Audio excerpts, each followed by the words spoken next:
Hello, a very good evening to you. Welcome to ITV News. This is Monday night's calendar. Thank you very much for joining us. Here are tonight's main stories.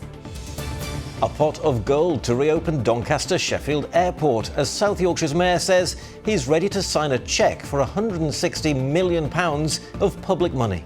I'm going to be flying in 20 years. I think most people watching this are wanting to be flying in 20 years, but we need to fly more sustainably, and South Yorkshire can help provide that solution through the airport and the work we want to do at DSA.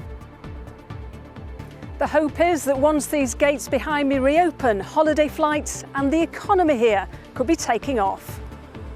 Also on the programme tonight. Flood tragedy. An inquest starts into the death of a woman whose home was battered by Storm Babette 2 years ago. Curtain raiser. The red carpet's rolled out for Bradford's new £50 million music and entertainment venue.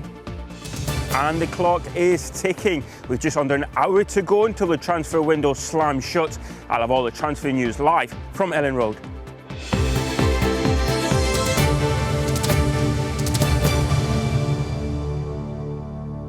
And we start tonight in Doncaster, and the news that campaigners have been hoping for, that the city's airport almost certainly will reopen. Yes, in the last few minutes, South Yorkshire's Mayor has announced he's prepared to write a cheque for £160 million of public money to see flights return to Doncaster Sheffield Airport for the first time since 2022. We'll get reaction from our reporters in Doncaster and political analysis from Westminster shortly. But first, let's go to Katie Oscroft, who's outside the airport. And Katie, this was far from a done deal, wasn't it? No, Lisa, look, today's news is momentous. Many people fear that their campaigning to get planes taking off from here again would be in vain, especially, as you say, only last week the South Yorkshire Mayor Oliver Coppard sounded a note of real caution over the millions he would have to commit of taxpayers' money just to get this project off the ground. But he told me today that the research stacks up, that this could transform the local economy, this could be a viable airport and a green airport. Well, I spoke to him earlier and I began by asking him how he could be sure that this wasn't just a waste of an awful lot of money. Look, there's no such thing as a guarantee in this space. There's no such thing as a guarantee when it comes to reopening an airport or bringing back those aviation opportunities that we previously saw in South Yorkshire. But that's why we've done so much work. That's why we've been working on this project for the last couple of years, because we wanted to know exactly what we were getting ourselves into. And I've been convinced by that work. It's not without risk. I've been absolutely clear about that. But sometimes in my job, you have to take some of those risks to make the most of those opportunities. And the opportunity is huge. So we're putting our best foot forward. I'm going to back that investment, and I hope the other leaders do too. When are people likely to be able to go on their holidays from Doncaster Sheffield? Well, we think a fully operational airport is probably going to happen about 2028. We'll try and get there sooner. Like, I want to be able to go on my holidays from DSA too. But first we've got to take the decision. Then we've got to get the airport back up and running. There'll be some things that happen sooner, some things that take a little bit longer, but we'll get there as quickly as we can for all of it. And Katie, how has today's news gone down more widely? Well, Lisa, this announcement will affect people far beyond here, but it will impact the most people who live within a few miles of these gates, people who perhaps booked their holidays from here, or people who also lost their jobs when the gates closed last time. We went onto the streets of Doncaster and spoke to some of them about what they made of the news. I think it's a good idea. I think it's a great idea. It'll be good for local businesses, it'll be good for hotels, restaurants and things like that. So I think a good idea. If it's been researched and it's cost effective and it'll pay for itself, then yeah, fair enough, go for it. Well, it's as local airport, and it's just easy for access for us to get to. So yeah, that would be brilliant. Well, I should say there is just one more step in this plan to reopen the airport. It is a meeting between the South Yorkshire Mayor and the 4 South Yorkshire Council leaders. That is not expected to put any barriers in the way of this £160 million plan. So we are expecting work to start here soon, and in 3 years or less, you could perhaps book a flight from Doncaster Sheffield Airport. Okay, Katie, live in Doncaster, thank you. Well, today's announcement comes after the Prime Minister visited Doncaster earlier this year to give his backing to reopening the airport. Tom Sheldrick is in Westminster for us now. And Tom, how does supporting the airport fit with the government's net zero ambitions? Ministers say there's been real progress towards cleaner and greener flying, and they point to plans to make the airport the centre of a so-called sustainable aviation hub in South Yorkshire, with other local companies and researchers involved. But clearly the government's number one priority is growing the economy, and they see airports as helpful towards that. It was demonstrated in January when the Chancellor controversially backed a third runway at Heathrow, despite opposition from environmental campaigners. On the same day, she also announced the government would support the reopening of Doncaster Sheffield Airport, talking about the importance of investment to improve living standards in every part of the country. Then in April, the Labour government agreed that the South Yorkshire Mayor could use regional funding, some regional funding, towards opening the airport. And the Prime Minister gave his backing when he campaigned in Doncaster ahead of the local elections. It's the reopening of the airport. That's about local pride, history. I think closing it was a missed opportunity, brings 5,000 well-paid, secure jobs, but puts a lot of money into the local economy and gives the community back its airport, which has been so important as a symbol. There are also plans for a significant number of new homes alongside the airport, fitting with another of the government's big pledges to build 1.5 million new homes around the country over 5 years. The money we've been talking about today going towards the reopening would come from a pot available to the Mayor and other local leaders on the combined authority, not directly from the government. And some people will question whether it is value for money, but it seems ministers agree with the Mayor that it is and that the airport can be successful this time around. Thank you, Tom. That's Tom Sheldrick live for us at Westminster. Let's get some reaction now from businesses in the area. And Michael Billington is at a hotel in Bawtry, just a few miles down the road from the airport. Michael, they must be breathing a sigh of relief there. Yeah, that's right, Lisa. This is the Crown Hotel, just 5 miles away from Doncaster Sheffield Airport, an old coaching inn actually, where travellers would rest their weary heads back in the 18th century, but where today they're hoping that they'll be able to welcome aircrew in the not too distant future. Craig Dowie is the managing director. Craig, when the airport was open last time, just how valuable was the business that it brought? Oh, it was massive. We bought the hotel 15, 20 years ago, and we bought it purely on the opening of Doncaster Airport. We understood about the planning. We went down to Britannia Airways in Luton. We looked at what they needed. We done a deal with them, and then we completed the sale of the Crown Hotel in Bawtry. And the airline, the aviation sector, formed the business model of the business strategy of this hotel. So when it closed, those years ago, we lost a massive, probably 40% of our income. I think there's been a lot of scepticism about whether or not the airport really will reopen. After this vote of confidence from the Mayor today, do you feel more confident that we will see it open again? Look, we've always been 1,000,000% confident. I mean, Doncaster Airport, its location is superb, the infrastructure is superb, the accessibility is superb, the facilities up there are superb. It's what the borough needs, it's what South Yorkshire needs. And I just can't believe that all of us just made us hold out another week. It's just keeping us on tender hooks. And it was great, really, really good to hear what he said today.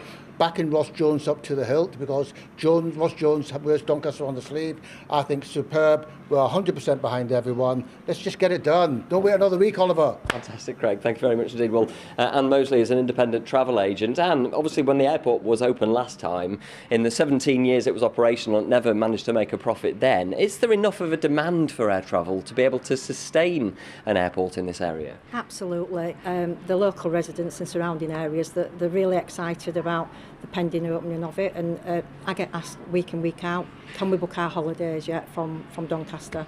Obviously the answer is no, but absolutely the opportunity there for it to be successful is huge. Oliver Coppard suggesting last week it may be 2028 before we see any passengers fly out of Doncaster Sheffield. Is that disappointing? Absolutely not, no. I'm booking into 2027 and multi-generational for Florida into 2028, so it's not a million miles away, and hopefully by next year we're going to have itineraries released by the operators who are going to be flying from there. Okay, Anne, thanks very much indeed. I think the message is clear, very bright for financial prospects for when the airport opens in the not too distant future. OK, Michael Billington in Bawtry, thank you. And there's more on our website. Well, this is Calendar, of course, Monday night's Calendar. Thanks for being with us, and still to come on the programme. As research suggests our interest in classical sweet treats is crumbling, we ask, are we deserting the traditional British pud? And it's been another day of sunshine and showers across the region today. But what can we expect for the rest of the week? Join me later to find out. Well, more of the day's news now, and a man has appeared in court charged with murder following an incident in Leeds last Friday. Eljon Markaj, who's 31 and of no fixed address, was arrested after 26-year-old Elciado Marcu was found dead on Cardigan Road in Headingley. Markaj will remain in custody until a hearing at Leeds Crown Court on Wednesday. An inquest into the death of an 83-year-old woman during storms in Chesterfield has begun today. Maureen Gilbert died in her home when the River Rother flooded after Storm Babette hit in 2023. Today, the Environment Agency told the court that alleviation schemes had been looked at for the area back in 2007, but were not deemed cost-effective. Here's Martin Fisher. The aftermath of Storm Babette in Chesterfield. The home of 83-year-old Maureen Gilbert flooded. Her provisional cause of death given as drowning. Mrs. Gilbert's body was discovered by her son Paul. Today he attended the start of her inquest at Chesterfield Coroner's Court, where evidence was given by the Environment Agency on the impact Storm Babette had on her home in Tapton Terrace. Well, the court heard today from Neil Longdon from the Environment Agency, who gave a history of possible flood alleviation schemes that have been proposed for Tapton Terrace. He said that back in 2007 a feasibility study took place to see what solutions might be available, and these included raising the height of the wall by the river. However, he said that these options were deemed not to be cost beneficial and so never went ahead. The court heard that Tapton Terrace was essentially unchanged from the floods in 2007 to those in 2023 and Storm Babette. The coroner was told a feasibility study is underway now to look at improvements, but even if it gets approval, could take up to a decade to complete. Well, tomorrow the inquest will hear from Derbyshire Fire Service, who played such a vital role in the flooding in October 2023. As this inquest continues here at Chesterfield Coroner's Court, an inquest that's expected to finish on Friday. Martin Fisher, ITV News in Chesterfield. Yorkshire Water says the hosepipe ban has seen demand fall by 10%, but there's no sign of an end to the restrictions, as August was officially the 7th consecutive month of below average rainfall. The company says reservoir levels across the region are continuing to drop, and with no significant rainfall forecast, they're asking customers to use water sparingly.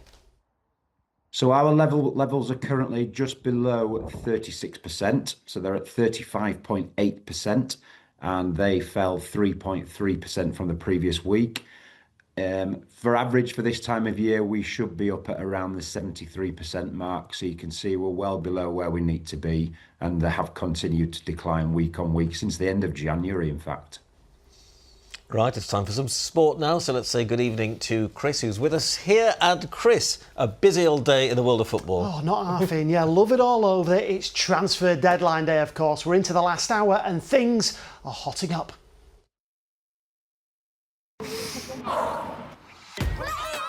Powering local sport in the community. Octopus Energy sponsors ITV Regional Sports Report. Now, Leeds United have already spent over £100 million this summer in an attempt to bridge the gap between the Championship and Premier League. Well, Arif is live for us at Ellen Road this evening. Arif, we've got, 45 minutes left of this transfer window. Any sign of any last-minute deals down there at Ellen Road? They're going to have to be quick, aren't they? They certainly are, Chris, and Leeds certainly are trying to bring some new faces in and spend some money. As you say, they've just got over 45 minutes to get some deals done. Leeds United have been speaking with Fulham over a potential deal for winger Harry Wilson. A loan bid was rejected this afternoon. The London club would rather sell than loan, and if the two clubs are to come to some sort of agreement, they need to get a move on quite quickly. And attack and reinforcement is something that manager Daniel Farke has been crying out for the last few weeks. They've only scored one Premier League goal so far this season. That was a penalty, and they played out a goalless draw against Newcastle on Saturday night. Regarding outgoings, Dago Giabi looks to be on his way to Hull. That will be a permanent deal, and keeper Ilan Meli is hoping to force a way out before the end of the window. Sheffield United have signed 2 players, one permanent, one on loan. But here at Ellen Road, Leeds United certainly need to get a move on if they are to sign any players. They certainly are, Arif, with the latest on the transfer window. Thank you very much indeed. OK, on to the weekend action now. And the last thing you need after losing all 4 of your games since taking over from a club legend as manager is a trip to a team who've won all their games this season. Almost inevitably, Sheffield United lost up at Middlesbrough. And after the game, that's not Sheffield United, that's Leeds United, but hopefully we'll see it soon. Here we go, that's Ruben Sellers. Well, fair play to Blades manager Ruben Sellers, facing up to his critics, but those chants of you getting sacked in the morning from his own supporters must have stung somewhat. This is what he told journalists after the game. It's not in my nature to hide from things, it's not in my nature to point fingers. If I need to take the responsibility, and they were asking for me, not for the players, I take the responsibility with respect, and this is how it is. So I think everyone needs to make an exercise of that, and as much I make mistakes, people make mistakes, and I will always accept it and be in front of this team. Well, like United, Sheffield Wednesday have yet to win in the league this season. Mitigating factors, of course, behind their poor form. The Owls beaten 2-0 at home to Swansea. In League One, it was Doncaster who claimed South Yorkshire bragging rights over Rotherham thanks to Owen Bailey's header. Another Yorkshire derby saw Barnsley overcome Huddersfield 3-1 thanks to a couple of goals from Davis Keeler-Dunn. An entertaining game at Valley Parade saw Bradford twice come from behind to draw level with Wimbledon before snatching the win late on through Will Swan. And Mansfield also scored late on to earn a draw at 10-man Lincoln. OK, in League Two, Harrogate lost at Bromley, whereas Chesterfield were 2-0 down at home to Crawley before 2 second-half goals in the space of just 3 minutes earned the Spyrites a draw. Well, that's the football wrapped up, but there's still plenty of sport to go at and some big sport coming up. Yeah, big day of cricket tomorrow, Elise. I know you like your cricket, and a special moment for Burley and Wharfdale's Harry Brook when he captains England's one-day side at his home ground. The first of 3 one-day international starts at Headingley tomorrow afternoon. Only a few players trained this morning, with the rest of the squad still making their way to Leeds after the conclusion of the 100 at the weekend. But despite the disruption, Brook is confident his team will be ready to go. In an ideal world, we'd have liked to meet up yesterday and train yesterday and train today, and then go into the game as a group. But look, nobody's short of cricket, that is for sure. So I think everybody's raring to go. Everybody's loving playing for England. So hopefully, when we all join up together, we'll all be raring to go. Meanwhile, Headingley-based the Northern Superchargers were celebrating yesterday after winning the Women's 100 for the very first time. Chasing the Southern Braves' total of 115, Annabelle Sutherland hit this big 6 to seal the win with 12 balls to spare. Not such good news, though, for Yorkshire's men, who failed to reach the One-Day Cup final, losing to Hampshire in Scarborough. It was a good weekend for playoff chasing Leeds and Wakefield in Rugby's Super League. Leeds still have a chance of finishing second and securing a home tie in the playoff semi-finals after a 34-0 thrashing of Hull FC. That result opened the door for Wakey to jump into the top 6, and they did so with a 48-2 thrashing of Huddersfield. And just before I go, Sheffield golfer Matt Fitzpatrick has been picked to represent Europe at the Ryder Cup later this month. It's his birthday as well. That's a nice little present for him, isn't it? Gift to him. Happy trip to America. Why not? Why not? Thank you very much. Thank you. Now then, the burning question of the day. Ian, did you have a pudding after your Sunday lunch yesterday? Good question. Well, I wouldn't normally, but I did yesterday because we had some apples in the garden off a tree, obviously, and we thought we'd make a little apple pie. Oh, I'm very impressed, but you might be among the few because apparently traditional desserts like apple pie could be on their way out because it seems younger people are choosing something that we're told is a bit trendier. Not quite sure what that is, but Kevin Ashford's going to explain. Sticky toffee. This pub at Syke House near Goole has plenty to offer people who have a taste for more traditional desserts. In the winter, we definitely see a rise in traditional British puddings that people want to warm up. They want some custard with their dessert. In the summer, they really tend to drop off the sales, but it definitely is the older generation that are still ordering things like jam roly-poly or apple crumble or sticky toffee pudding. People are tending more towards like chocolate desserts and cold desserts as well. I think that's just more popular nowadays. I prefer the British desserts, to be honest, like the jam roly-poly and the sticky toffee pudding. I prefer them to the new modern cheesecake. So traditional puddings do have their fans, but there are signs that they might be in decline. In a recent survey, only 2% of people questioned said they had a daily homemade pudding, and 35% said they never have a traditional dessert. And they seem to be going out of fashion with the younger generation too. Only 17% of under 25s said traditional puddings were their favourite. Chef Andy Campbell says traditional desserts like this sticky toffee pudding that he's making are still popular in his restaurant. But he acknowledges that people may be put off making them at home because they think they're tricky to cook. It's like anything, it's as difficult as you let it be. You can make it simple or you can make it more elevated, but it's all simple processes that anyone can do. There's nothing too technical about it. It's just having the confidence and the time to do it. Idea behind this milk saucepan depends on the different boiling points of milk and water.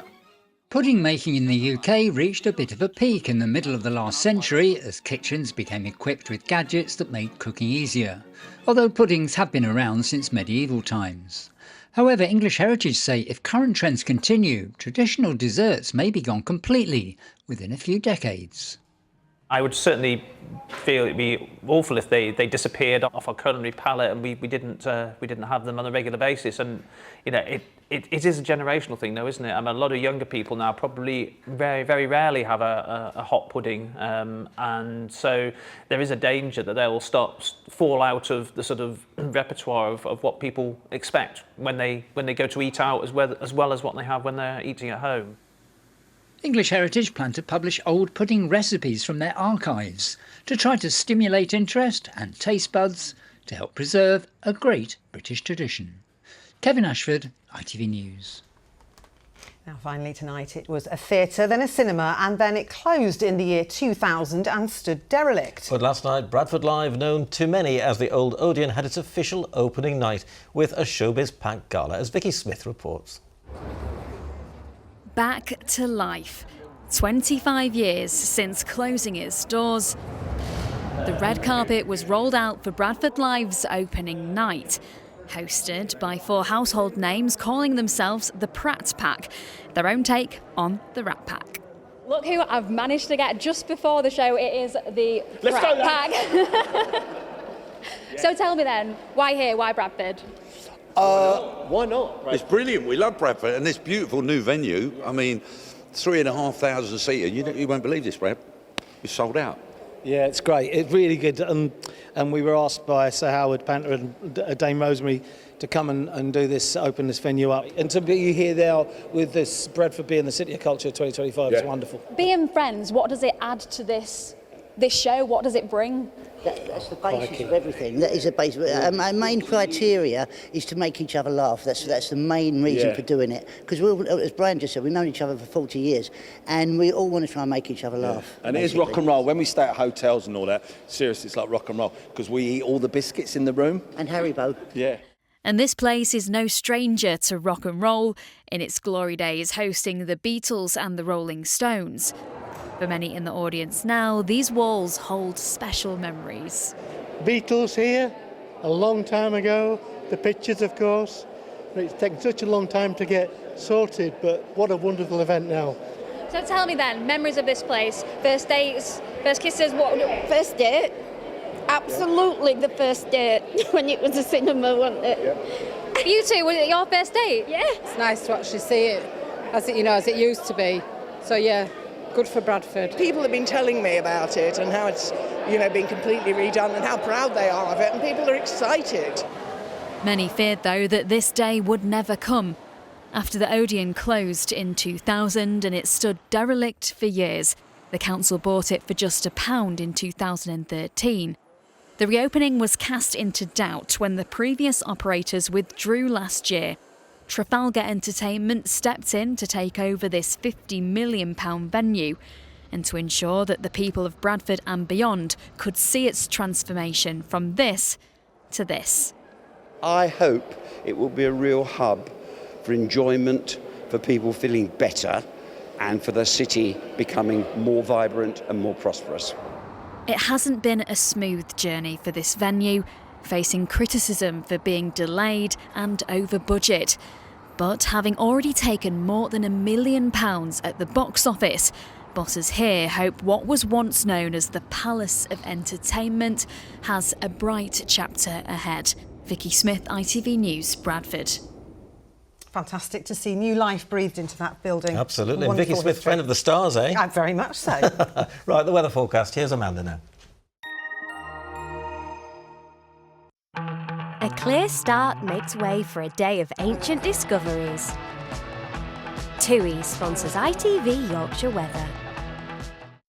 Hello again. Well, after the warmest summer recorded on record, the meteorological autumn certainly got off to an unsettled start, and that theme will continue as we go through the next few days. Now, the heads up for later on in the week, hopefully it will be calmer and quieter for many. But before we get to that, it still will be windy at times with some showers or longer spells of rain. Now, if you do want a bit of a distraction from the showers, feast your eyes towards the skies tonight and tomorrow night, as there is the chance you might get to see the northern lights in places. Now, we do need clear skies, and of course we've still got a few showers around at the moment. These still could be on the heavy side, but gradually as the night continues, showers will fade away, and for most of us overnight we're going to see largely clear skies. That's with temperatures there dipping down to around 12 degrees. So all in all, not a bad start to the day on Tuesday morning. There will be some bright or sunny spells at first, but once again we will see showers developing as we go through the day. And again, these showers could be heavy, possibly with some hail and some thunder mixed in there, and quite gusty winds too, but some decent sunshine in between,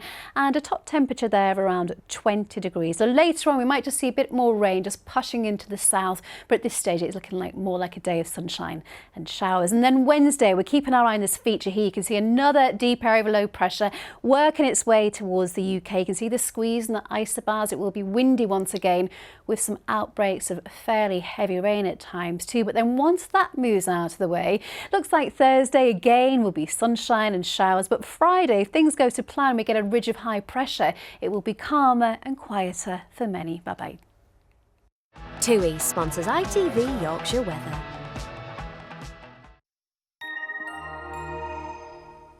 Thank you very much, Amanda. Not looking too bad. Not looking too bad. Dodgy day on no. Wednesday, but That's apart right. from that. Anyway, you're going to be back with me tomorrow. I will, yes. Look forward to that, and we'll see you at 10:30 for the late news. For now, though, good night. Bye-bye.